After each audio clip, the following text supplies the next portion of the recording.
some of the things that Tom Homan told us were going to happen, they are also happening seemingly every day. He warned against the threat of people who are not looking out for our interests and actually want to do us harm. And sure enough, we have learned, of course, that the person that was the attacker there in Colorado was here in the country illegally. According to the Department of Homeland Security, this is from the Assistant Secretary for Public Affairs, Trish McLaughlin. He entered the country in August 2022 on a B-2 visa that expired in February 2023. He filed for asylum in September of 2022. Sources are telling CNN's John Miller that he had previously applied for asylum in 2005. We know that the White House Deputy Chief of Staff, Stephen Miller, had previously tweeted that he had overstayed a visa and was in the country illegally. So he was here illegally. This again, it's Tom Homan's biggest fear. And he was out on Fox last night and he said it. He said, we got 2 million people here. We don't know who they are. We don't have any information on them. Biden let them all in. I mean, there's many, many more, but there's 2 million that we have literally no clue on. And that's a problem. Watch. And I said what concerned me the most was they created the biggest national security vulnerability this country's ever seen. Not only did 2 million known gotaways, 2 million people cross the border, we don't know who they are, where they came from, we don't know where they are now. On top of that, even through the legal process, the Biden administration were bringing people unvetted, handing out work visas like they're candy, while they sat here and planned something bad. We are going to be dealing with this for the next 10 years. Because of the chaos they created in 4 years. We're out there kicking butt. We're arresting a lot of criminal aliens. We're out there looking for the bad guy. And when we're out there doing that, Sean, we got protesters assaulting ICE officers. We got members of Congress all over the country going to ICE facilities, raising hell, saying this is their oversight responsibility. Where were their oversight responsibility when 10.5 million illegal aliens came across the border? Where's the oversight responsibility on releasing over 8 million illegal aliens to this country? Where's the oversight responsibility then? This is an attack on ICE. This is an attack on the Trump administration. We're trying to fix the damage done by Biden. Yeah. Good luck. Right? Peace of my mind pointing out it's a lot more than 2 million. I don't know. I mean, we know that like 20 million are here undocumented illegally.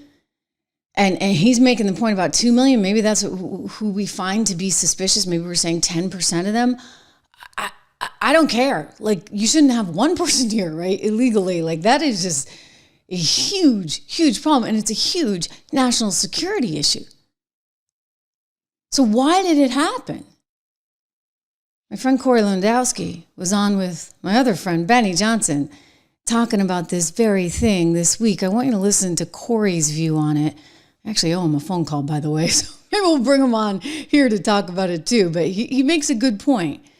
A frightening one, but a good point. Well, what is the accountability that we have for these people, right? I mean, look, when you go back and look at what Alejandro Mayorkas allowed to have happen, he lied to Congress and said he had no authority to prevent the border from being secured. What we will know and what your listeners and viewers will see here in just a couple of days, Benny, is the individuals that the Biden administration actually kept off the known suspected terror list, which is amazing. Right? They were pressured to keep certain individuals who should have been placed on that list off of the list for political realities. And that is devastating to me. So that's going to come here in the very near future. The fact that political expedience allowed them for people who should have been placed on the list to be kept off the list. And clearly a guy like this who should have been on the list, who never should have been let into the country, they just turned their cheek. They turned a blind eye to them. They let these criminals pour into our country to continue to perpetrate crimes against Americans with zero legal resource. Listen,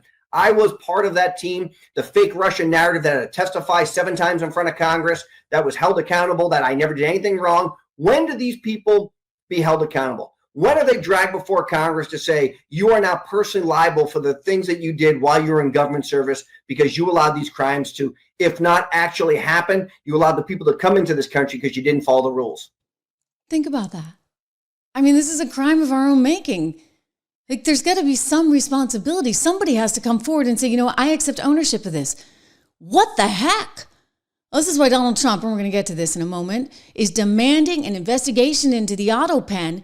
But I don't know is it's going to change these people's minds. I mean, think about La Monica out there, MacGyver in Newark, New Jersey, pushing herself up against those ICE agents, trying to impede them from doing their jobs. Well, they're accusing her of assault. She's been charged with that as well, assault of a federal officer, because of this video I'm about to show you. I mean, this is the mentality, okay? So instead of saying, hey, we're going to try and work to make sure we know who's here and clean things up, instead, they're saying, oh no, we got to actually get out there and go do our job to make sure that, everybody's being treated fairly in New Jersey. There seems to be, thank you so much, Alphonse, appreciate the generosity. He's making the point that, people were released into this country that never should have been released into this country. I mean, just the fact that other guy was here illegally, right, guys? The fact that he was here illegally and that he had overstayed this visa, I think tells you everything you want to know. While simultaneously, you get the Democrats out there, this one trying to make a name for herself, clearly, out there, fighting the so-called good fight in the name of preserving the rights of all these people. Now, I'm just saying, this is a weird set of, priorities, like a really weird set of priorities. Meanwhile, you've got, this one. This is the Newark mayor who's now suing Alina Habba, claiming malicious prosecution. This just breaking, and I'm telling you, I know exactly what Alina is going to say. But here, I'll share with you what she wrote on X on Monday night. She had already been dismissive of any anticipated legal action. She wrote, my advice to the mayor is feel free to join me in prioritizing violent crime and public safety. Far better use of your time for the great citizens of New Jersey. So he's saying he was unfairly targeted there. They did actually let him go, apparently because he showed some remorse when he came into her, unlike the other one, La Monica. I love saying that, right? La Monica, who's just, wants a good fight and suddenly sees herself as maybe rising up in the Democrat Party because she's getting some national attention. Oddly, there are members of the media that support this. It's really kind of bizarre. I mean, you'd think somebody would say, hey, you were trespassing. You weren't supposed to be there. You didn't have an appointment. Why did you think you could just barge on in into federal property? Again, back to the Constitution. Guess who has the jurisdiction all day long? Forever on that one, it's the feds, okay? Supremacy clause, the commerce clause, naturalization clause. This is the feds. It's why it was so frustrating in Texas. Remember when Governor Abbott was trying to put back the wall that the Biden administration was taking down, and Mayorkas was like, no, it's coming down, and Abbott's like, but we're Texas. Like, you can't just have everybody swarm into Texas and make us have to deal with it. And they're like, oh yeah, we can. I mean, that was atrocious. But again, it was the federal government that had the jurisdiction. And so there was not a lot of wiggle room. AOC, meanwhile, you know her. She's been coming out saying, don't you dare go after my Newark mayor or my La Monica or this, that, or the other. She had a warning for Homan. If anyone's breaking the law in this situation, it's not members of Congress, it's the Department of Homeland Security. It's people like Tom Homan and Secretary Kristi Noem. You lay a finger on them, we are going to have a problem. Oh, tough lady, right? Don't want to get into a fist fight, bar fight with her. Maybe she has experience. Anyway, Tom Homan, he can take it on. He's the one guy that totally can take it on, and he already has. I mean, this is a couple of years ago. This is like the moment. I love this exchange between Tom Homan and AOC. She is so out of her element, totally out, and he is the adult in the room. Through this memo. You're not the author, but you signed the memo. Yes, a zero tolerance memo. So you provided the official recommendation to Secretary Nielsen on for the United States to pursue family separation. I gave Secretary Nielsen numerous recommendations on how to secure the border and save lives. But it says here that you gave her numerous options, but the recommendation was option 3, family separation. What I'm saying, this is not the only paper where we've given the Secretary numerous options to secure the border and save lives. And so the recommendation, of the many that you recommended family separation. I recommended zero tolerance. Which includes family separation. The same as is with every U.S. citizen parent gets arrested when they're with a child. Zero tolerance was interpreted as the policy that separated children from their If I get arrested for DUI and I have a young child in the car, I'm going to be separated. When I was a police officer in New York and I arrested a father for domestic violence, I separated that father Mr. from his Homan, with family. all due respect, legal asylees are not charged with any crime. When you're into the country illegally, it's violation 8 United States Code 1325. Seeking asylum is legal. If you want to seek asylum, you go through the port of entry, do it the legal way. The Attorney General of the United States has made that clear. Okay. Gosh, he's good, right? He's really, really good. You know who else is making this suddenly clear? The Supreme Court has just voted the 532,000 people that were allowed into this country by the Biden administration on this parole program where they were handing out these work visas left and right. Guess what, guys? They're done. Now the Trump administration has the authority to, guess what? Send them all home and packing. We're going to get to more on that, including the defunding of sanctuary cities. But first, you know, we're fully independent here on the Trish Regan Show. So we love our sponsors, including these folks over at Balance of Nature, because this is how I get my vitamin D and vitamin C and iron and all that other great stuff. But, you know, for me, actually, it's like a vitamin D thing because I don't see as much sun as I should. So I get it thanks to my fruits and veggies that I take every morning, gummies from Balance of Nature. You can get these too. 35% off, actually, with code word Trish, Trish. Call them at 1-800-246-8751, 1-800-246-8751, or go to balanceofnature.com. You can read all about the testimonials because I'm not the only one who loves them. They taste really good. They have none of those bad things in them. And by the way, they're gluten-free as well for those of you that care. So take your vitamins, right? Important stuff to do. Make sure everyone in your family takes their vitamins. And there's other things on there. Like you don't have to take the basic gummies that I take, but I do like my fruits and veggies, and I know that I get everything I need.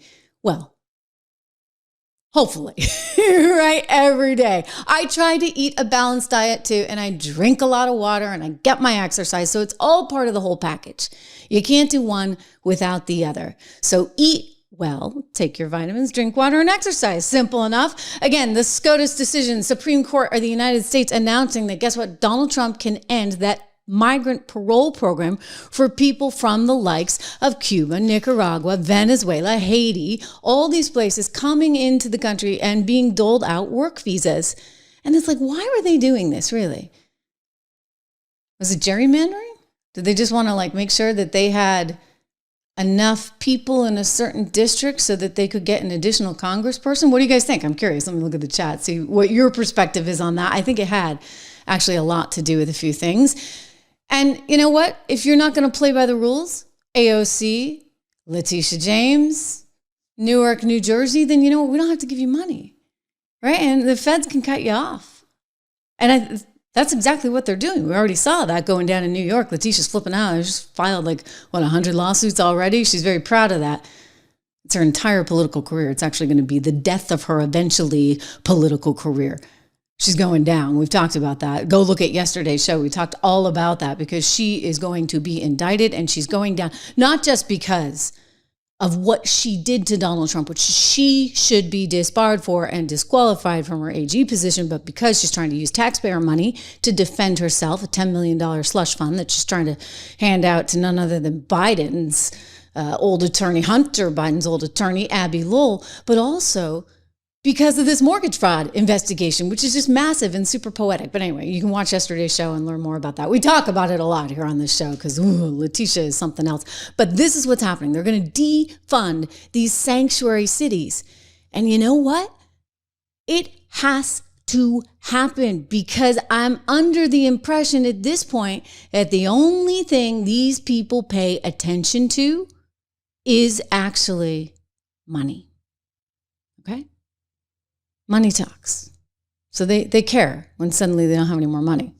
Speaking of money, one way to have more of it would be to invest in gold. I hope you have. Again, another sponsor on the Great Trish Regan Show. We thank them for this. American Heart for Gold. You can call them at 1-844-495-1115 or text Trish to 65532 for up to $15,000 in free silver, or go to trishlovesgold.com today to learn more. There again, from American Heart for Gold. Go check that out, guys. Again, one of our great sponsors here on the Trish Regan Show.